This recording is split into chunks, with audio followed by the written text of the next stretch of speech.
In January 1981, Ronald Reagan stood on the steps of the Capitol and said something the country mostly heard as optimism. Government is not the solution to our problem. Government is the problem.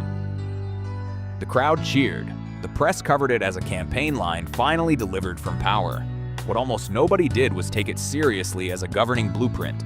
Because if you took it seriously, if you followed that sentence where it actually led, you would have seen what was coming.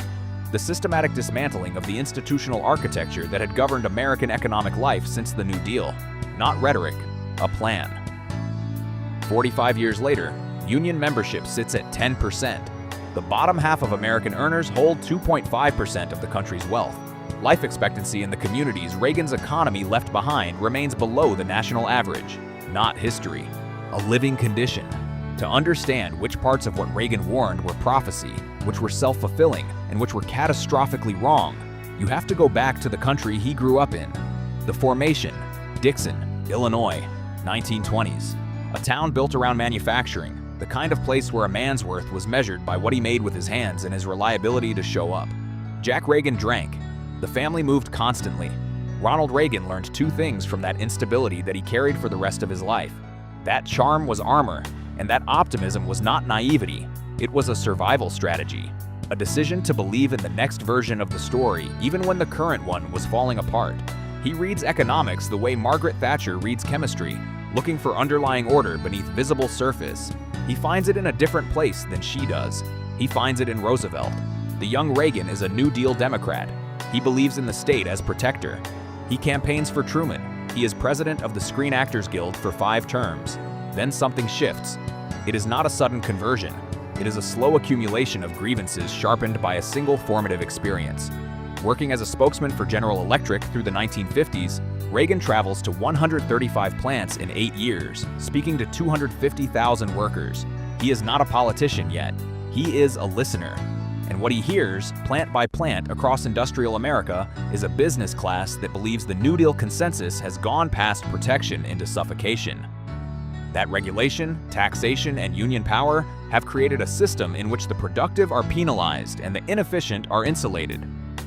He absorbs the argument the way he absorbed Dixon. Not theoretically, personally. By 1964, he is delivering the speech for Barry Goldwater's failing presidential campaign. Not a speech. The speech. The one every conservative operative of the next 20 years will have memorized. He names what he believes is happening.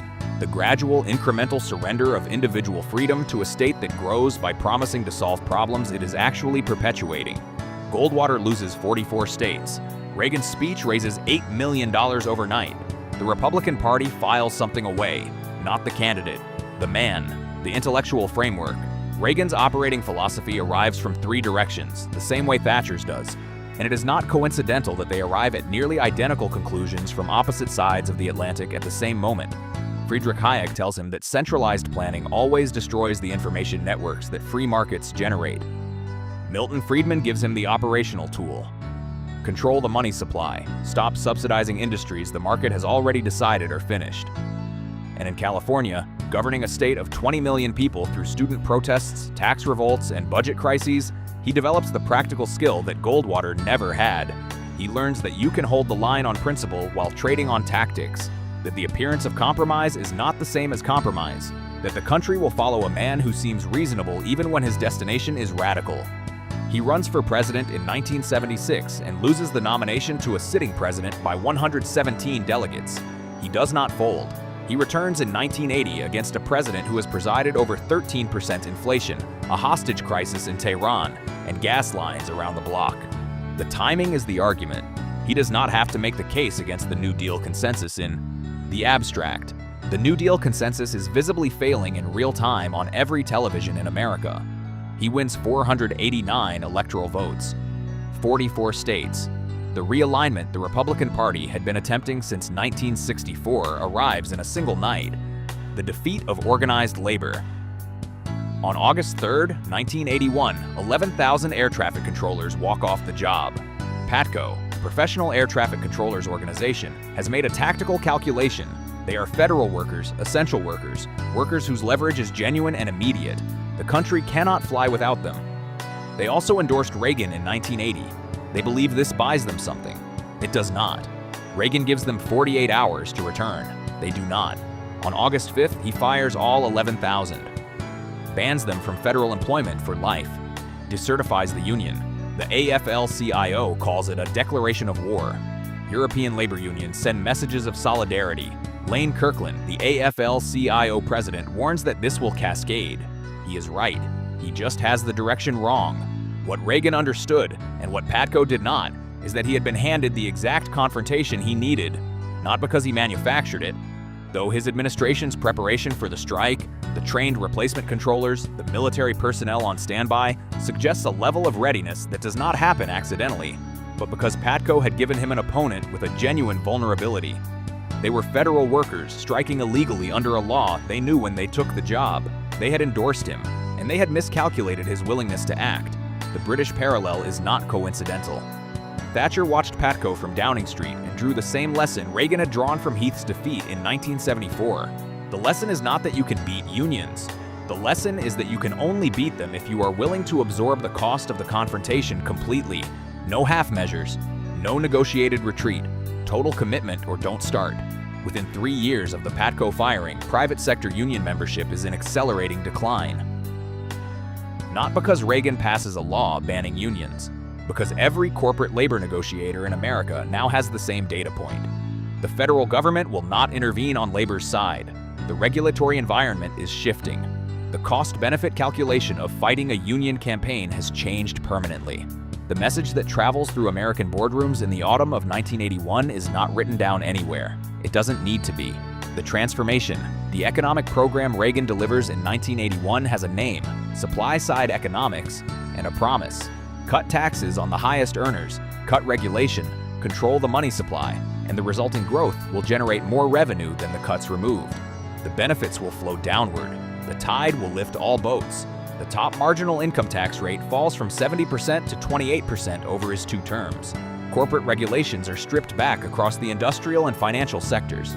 Paul Volcker at the Federal Reserve, appointed by Carter, retained by Reagan, maintains the brutal interest rate policy that kills inflation and simultaneously kills manufacturing competitiveness. Unemployment hits 10.8% in December 1982, the highest since the Great Depression. Reagan does not blink. What follows is real. By 1983, the economy is growing at 7.9% annually. Inflation is under control. The stagflation that defined the Carter years is broken. For the suburban middle class, for the investor class, for the professional class of the cities, the 1980s are a genuine expansion. The numbers are not invented, but the numbers are not evenly distributed. Youngstown, Ohio. The Mahoning Valley had been producing steel since 1803. By 1977, the closures had already begun before Reagan takes office. But the strong dollar policy and the removal of import protections accelerate what deregulation and union decline have already started. By 1985, 50,000 manufacturing jobs in the valley are gone. The infrastructure, the pension funds, the healthcare plans, the local tax base that built the schools and paved the roads goes with them. No retraining program at scale, no transition fund. The same logic applied across the Atlantic by Ian McGregor and Consett. The spreadsheet is coherent, the community is context. Applied here by market forces the administration has deliberately unleashed and then declined to do. Cushion. The financial sector Reagan deregulates does exactly what the administration predicts. It grows, it innovates, it generates returns. It also develops the leverage practices and the moral hazard incentive structures that will produce the savings and loan crisis of the late 1980s, a bailout costing taxpayers $132 billion, and plant the roots of the financial architecture that collapses in 2008. That collapse is 20 years away. In 1984, it is invisible. The warning. Here is the part the country never properly argued with. Reagan's warning, the serious one, underneath the optimism, was not about government being evil. It was about dependency becoming structural. That a state which insulated citizens from economic consequence would, over time, produce citizens who had lost the capacity to absorb economic consequence. That the insulation was compassionate in intent and corrosive in effect. Some of this was right. The welfare programs he attacked most aggressively were genuinely producing perverse incentive structures in certain communities. The regulatory environment he inherited genuinely was strangling sectors that needed flexibility.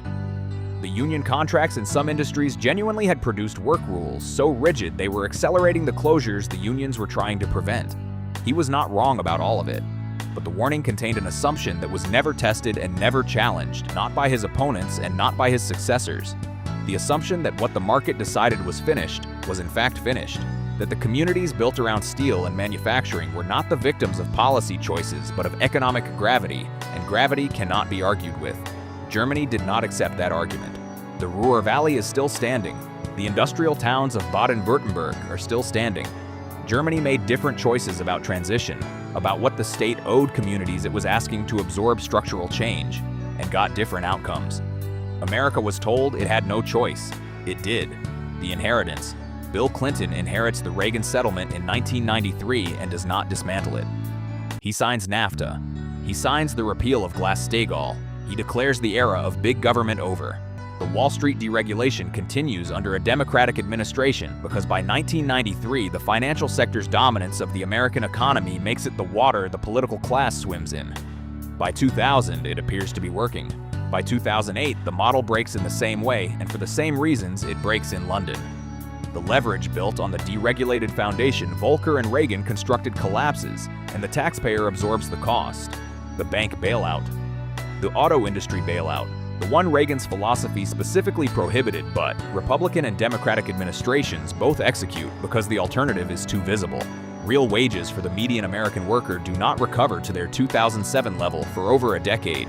In 2016, the strongest votes for economic disruption, for a candidate who promised to burn the consensus down, come from the same counties Reagan's economy deindustrialized in the 1980s.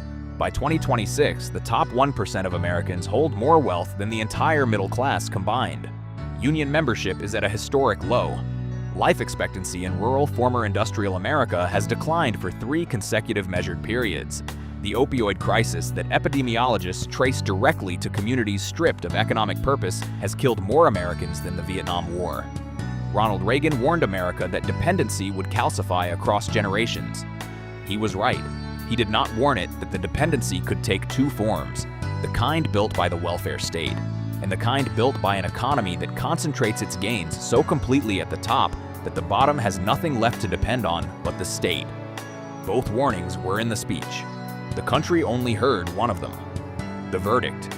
In the Women's Magazine interview, the full version, Margaret Thatcher talked about obligations, not just entitlements. The country never argued with that part. Reagan's full warning worked the same way. He told America the state was the problem. The country heard the line and stopped there. It never finished the argument he was actually making, that the purpose of reducing the state was to restore the individual capacity and community responsibility that the state had crowded out, not to replace one dependency with another, to replace dependency with capability. Whether he was right depends on which America you mean, the one in Youngstown, the one on Wall Street, the one that heard the speech in 1964 and donated $8 million, the one outside your window in 2026. He warned America 45 years ago.